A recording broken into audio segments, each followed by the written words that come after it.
Chapter 3. The various systems of mental healing.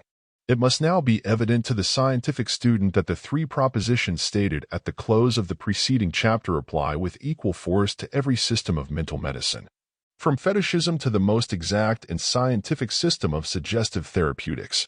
Like all the laws of nature, the law of mental medicine is universal in its application, and, like all the others, it is simple and easily comprehended. Granted that there is an intelligence that controls the functions of the body and health, it follows that it is the same power or energy that fails in case of disease. Failing, it requires assistance, and that is what all therapeutic agencies aim to accomplish. No intelligent physician of any school claims to be able to do more than to assist nature to restore normal conditions of the body. That it is a mental energy that thus requires assistance, no one denies, for science teaches us that the whole body is made up of a confederation of intelligent entities, each of which performs its functions with an intelligence exactly adapted to the performance of its special duties as a member of the confederacy. There is, indeed, no life without mind, from the lowest unicellular organism up to man. It is, therefore, a mental energy that actuates every fiber of the body under all its conditions. That there is a central intelligence that controls each of those mind organisms is self-evident. Whether, as the materialistic scientists insist, this central intelligence is merely the sum of all the cellular intelligences of the bodily organism, or is an independent entity, capable of sustaining a separate existence after the body perishes, is a question that does not concern us in the pursuance of the present inquiry.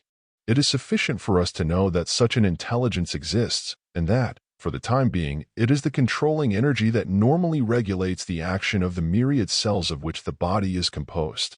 It is, then, a mental organism that all therapeutic agencies are designed to energize when, for any cause, it fails to perform its functions with reference to any part of the physical structure. It follows that mental therapeutic agencies are the primary and normal means of energizing that mental organism. That is to say, mental agencies operate more directly than any other, because more intelligibly, upon a mental organism, for although physical agencies are by no means excluded. For all experience shows that a mental organism responds to physical as well as to mental stimuli. All that can be reasonably claimed is that, in therapeutics, a mental stimulus is necessarily more direct and more positive in its effects, other things being equal, than a physical stimulus can be. For the simple reason that it is intelligent on the one hand and intelligible on the other. It must be remarked, however, that it is obviously impossible wholly to eliminate mental suggestion even in the administration of material remedies. Extremists claim that the whole effect of material remedies is due to the factor of mental suggestion, but this seems to be untenable, for reasons stated in another chapter. The most that can be claimed with any degree of certainty is that material remedies, when they are not in themselves positively injurious, are good and legitimate forms of suggestion, and, as such, are invested with a certain therapeutic potency. As in the administration of the placebo, it is also certain that, whether the remedies are material or mental, they must, directly or indirectly, energize the mental organism in control of the bodily functions. Otherwise, the therapeutic effects produced cannot be permanent. It follows that the therapeutic value of all remedial agencies, material or mental, is proportioned to their respective powers to produce the effect of stimulating the subjective mind to a state of normal activity, and directing its energies into appropriate channels.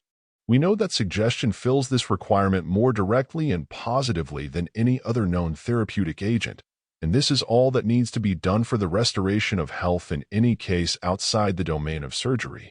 It is all that can be done. No power in the universe can do more than energize the mental organism that is the seat and source of health within the body. A miracle could do no more.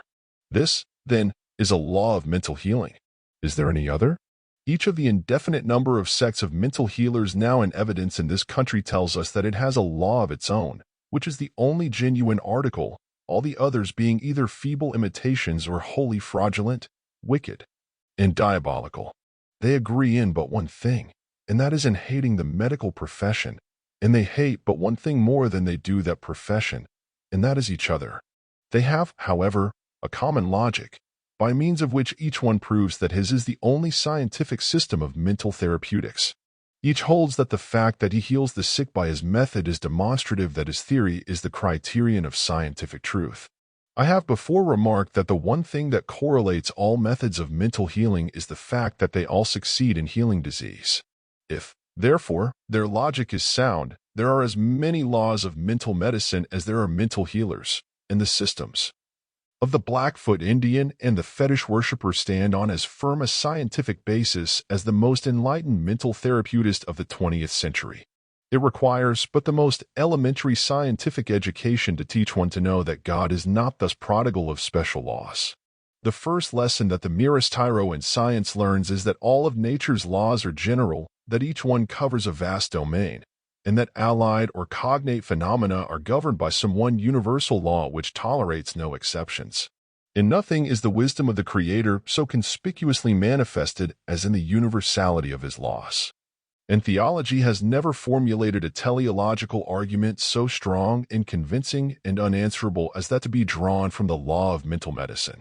For it not only shows the infinite wisdom of God, but it is demonstrative of his infinite love for all mankind, his infinite mercy, his infinite benevolence toward all sentient creatures. All the laws of nature may be said to exhibit infinite intelligence and wisdom, but they do not all demonstrate, to the finite understanding, the existence of the attributes of love, mercy, and benevolence in the character of the lawgiver. The law of organic evolution, for instance, involves an infinite prodigality of life and the necessity for universal death. To say nothing of the apparently total disregard of the lives and the comfort of all sentient creatures involved in the normal operation of the physical forces of nature. It requires the postulation of a design, a commensurate end in view, namely, the development of man, the evolution of an immortal soul, to make the wisdom of the law of organic evolution manifest to the common understanding. To those, however, who choose to deny the existence of any such evidences of design, the structure of the physical universe and the display of its physical forces prove nothing but the existence of a blind, unintelligent energy, actuated by an iron necessity, in which man figures as an accidental and altogether insignificant product. To be entirely candid, it must be admitted that when the physical forces of nature are alone considered, the atheistic view is not without a basis of reason. But when we consider in this connection the phenomena of mind, as exhibited in all sentient creatures, from the lowest unicellular organism up to man, the argument falls of its own weight. It is true that much in the phenomena of mind may be accounted for by reference to the law of heredity and the accidents of environment, but not all. Heredity may be invoked to account for all that is thus transmissible, and environment may account for modifications. But there are attributes of all sentient life which heredity cannot explain and which environment cannot modify. For instance, the immunity from fear of death on its near approach, or when it becomes inevitable, is a blessing that is enjoyed by all sentient creatures. And those physicians who are most familiar with death in all its forms assure us that in the process of dissolution no pain whatever is experienced. On the contrary, the sensations are evidently pleasurable rather than painful. At least, no matter what form death may assume, all fear of it vanishes upon its near approach, and the victim dies without pain and without regret. Hammond. Now, no one has ever been able to assign a biological reason for this immunity. It stands apart from all other biological facts in that it appears to be valueless as a factor in the scheme of organic evolution, and yet it is as universal as sentient life itself. The fear of death is also universal, but it has its uses, which are obvious, as is the universal instinct of reproduction. Pain is also useful as a preservative of life, in that it stands as a sentinel, to warn sentient creatures of imminent peril. But of what practical utility, from a biological point of view, is immunity from physical pain and mental agony when the supreme moment arrives? It neither prolongs life nor shortens it for an instant, nor does it affect in the remotest degree the welfare of those that are left behind. Its only importance, therefore, pertains to the individual who experiences the sensation. Brief as it is of supreme importance to him. It is idle to say that a fact in nature so universal as this is without commensurate significance, and since biological explanations fail, we are driven to seek for ethical reasons. Nor are they hard to find. If we postulate a God of infinite love, mercy, and benevolence toward his creatures, and yet a God whose reign is of law, the law of evolution necessitates a struggle for life, ending in inevitable death. With 38 out the struggle, there could be no improvement, no progressive development. Without universal death, evolution would cease in a generation. Since, therefore, all must die, is it not an appropriate measure of compensation or mitigation to rob death of its terrors and its agony? It is, indeed, the only conceivable mitigation of the death penalty, and human lawgivers in civilized countries exhaust the resources of science in an effort to devise means to ensure a painless death for those whom the law has condemned to die. The quality of mercy thus evinced in human enactments is obviously identical in kind and purpose with the divine. It follows that the same logical conclusions are derivable from both, namely, a law that produces exclusively the results of mercy and benevolence presupposes a lawgiver who is endowed with intelligence and actuated by corresponding emotions. The pious Jacobi once said in effect, "Nature conceals God, man reveals God."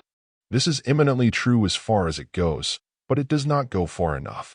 If he had said that mind alone reveals God, he would have included all the indubitable revelations of the existence of an intelligent deity that the universe affords.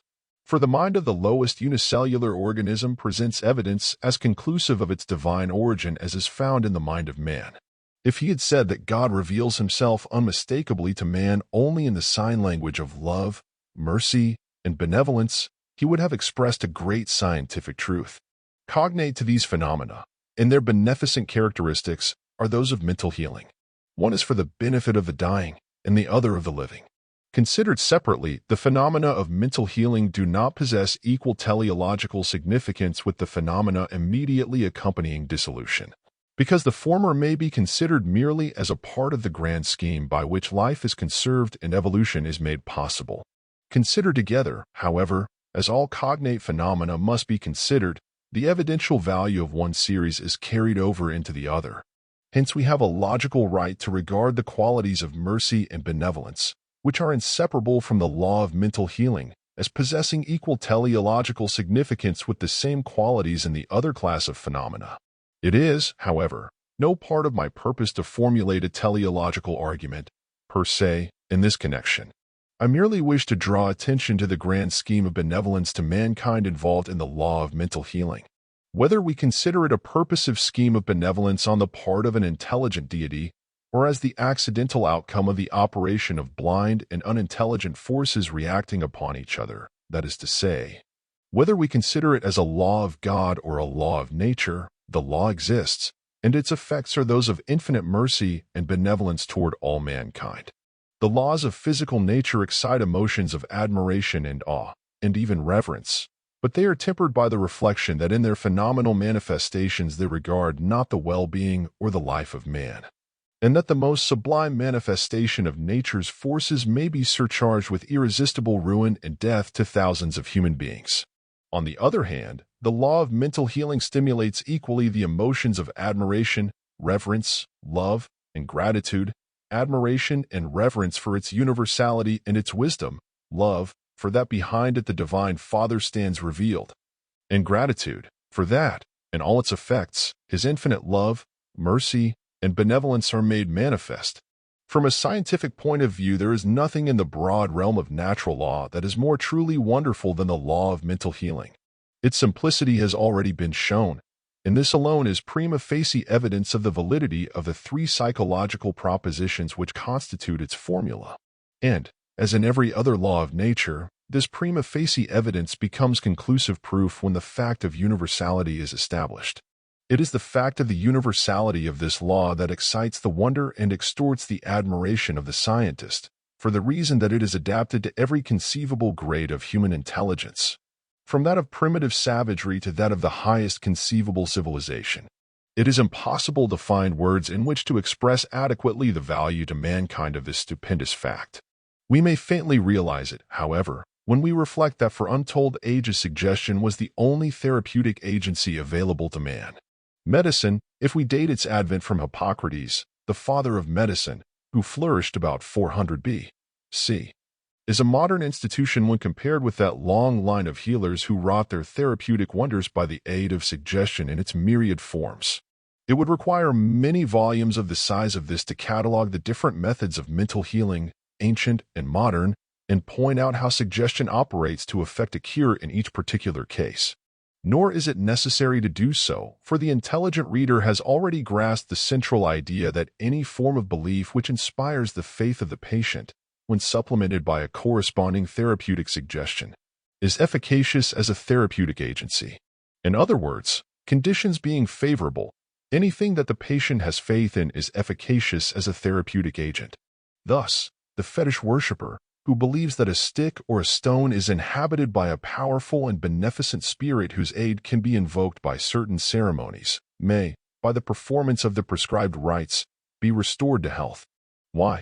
Simply because the ceremony constitutes a suggestion which inspires the faith and stimulates into normal activity and energy that central intelligence which controls the bodily functions. The North American Indian believes that evil spirits are responsible for all his diseases, and his medicine man tells him that he can frighten away said evil spirits by making hideous noises, supplemented by a diabolical makeup. He prepares himself accordingly, and seating himself before the wigwam door, in full view of the patient, proceeds to make things unpleasant for all concerned, and positively unendurable for the evil spirit. The latter generally flees in the course of a day or two, leaving the patient to recover.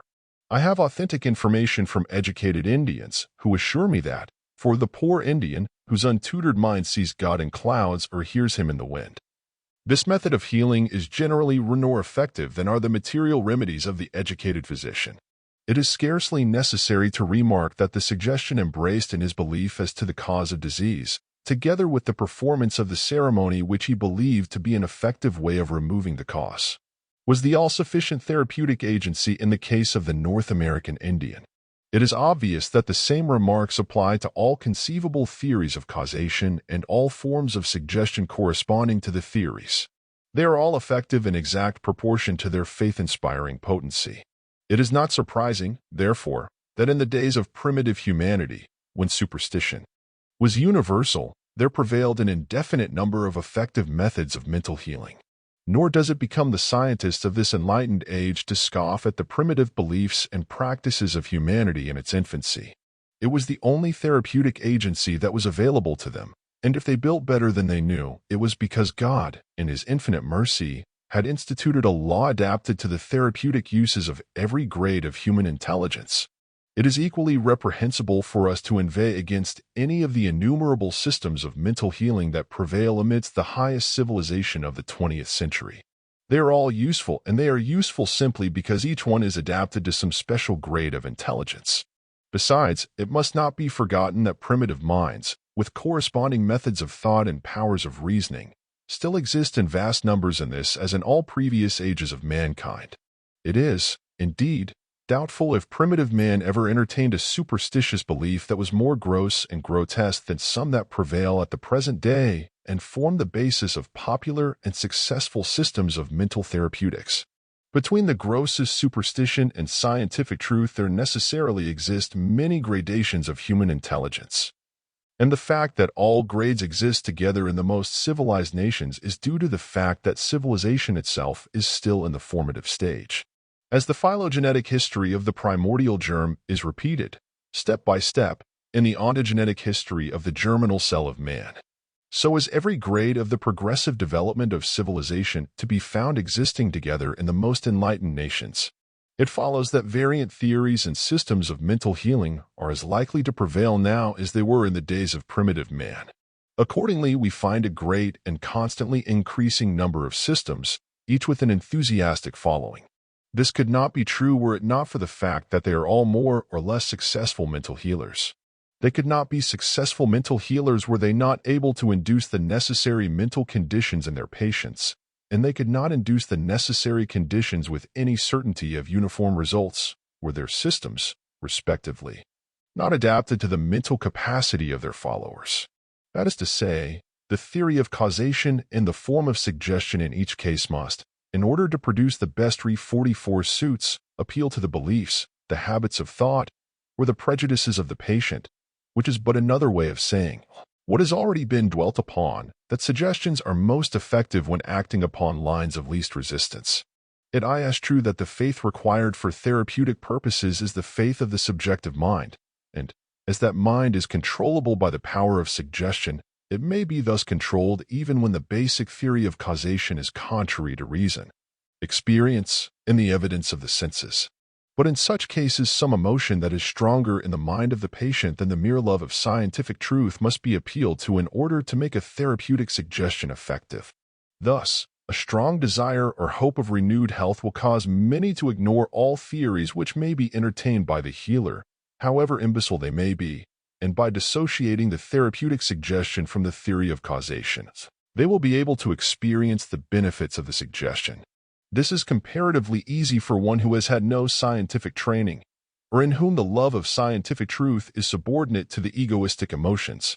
The religious emotions are also potent factors in causing many to ignore an impossible theory, or even to believe it with hysterical fervency, when they are told that the theory is inseparable from successful practice. Besides, there is a large class of people in every community the fervency of whose belief in theories that minister to their emotions is always in inverse proportion to the amount of evidence that can be adduced to sustain them. Hence it happens that those theories which command their most fervent belief and are advocated with hysterical aggressiveness are invariably those which everybody knows to be untrue. Nevertheless, their system is exactly adapted to their mental capacity, and, speaking from a purely therapeutical standpoint, they are entitled to the undisturbed enjoyment of their beliefs and the benefits derivable therefrom. The law of mental healing is as clearly for their benefit as it is for all other classes of people and grades of human intelligence. There is, indeed, a therapeutic value to them in being undisturbed in their beliefs, for experience shows that the efficacy of a therapeutic suggestion is weakened, and often destroyed, by disturbing the prejudices of the patient. Thus, it often happens that after a cure has been effected, the patient will totally relapse upon learning that the healer believes something against which the patient entertains a prejudice or disbelieves in something which the patient believes, although the belief or the disbelief may not have the remotest connection with mental healing. This is especially true of religious beliefs and prejudices. Hence it was that the master always carefully avoided disturbing the religious prejudices or beliefs of his patients. It is, therefore, worse than useless, from a therapeutic point of view, to attempt to educate one of the classes referred to in the true science of mental therapeutics. As a rule, they have never been trained in scientific methods of investigation or in habits of clear thinking, and a palpable fact is considered by them as utterly valueless when it conflicts with some fantastical theory that ministers to their emotions. Besides, those who have sought to make a religion of mental healing are doing a good work. For, besides healing the sick, they have poured the balm of religious consolation into many a stricken heart, and made better men and women of many who were unable to assimilate any other form of religion. This is but another way of saying that their religion is adapted to the needs and capacity of those who can assimilate it. I have said that mental healing is not a religion, and for that statement I have the authority of the Master, but that is not saying that true religion is not a powerful auxiliary to mental healing. All experience shows that it is, for it is not only a wonderfully efficacious form of suggestion, but it promotes that calm serenity of mind which is of the first importance in all systems of mental medicine. Prayer is also wonderfully effective for more reasons than one, but this subject cannot be discussed here. But, while mental healing is in no sense a religion, it is impossible for any right-minded person to reflect upon the law of mental healing, its universality, its adaptability to all grades of human intelligence, together with its implications of divine love, mercy, and benevolence, without a feeling of the profoundest reverence for the being whose wisdom and fatherhood is thus unmistakably manifested. It teaches humility, promotes religion, inspires gratitude, and disarms prejudice against any form or process by which the law is made available for the alleviation of human suffering.